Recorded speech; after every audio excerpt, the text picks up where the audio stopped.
شلونكم؟ شلون الصحة؟ مشتاقون؟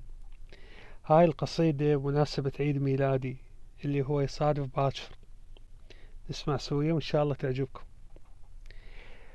عيد ميلادي إجش وما إجيت، عيد ميلادي إجش وما إجيت، كلها فرحة وأنا منتظرك بقيت. شعلوا الشمعات من نار الضلوع، ونفخوا وطفوا سنيني ويا الشموع، وهم غنوا وأنا بدموع التهيت. انتظرت العام يخلص يوم يوم، انتظرت العام يخلص يوم يوم، قلت فرصة وترجع تراضيني، وما اجيت ولا اجى العام الجديد، لأن بجيتك عمر تنطيني. وعنك يسيلوني لو تدري ايش قلت، أدري ناسي بس أقول تأخرت، وأحس بالنظرات قالوا كذبت، ولأن ما مكذب قبل غير استحيت. عيد ميلادي اجى شو ما اجيت. أتمنى تعجبكم عيوني. اعطونا رأيكم بالتعليقات. أخوكم شاهين، في أمان الله.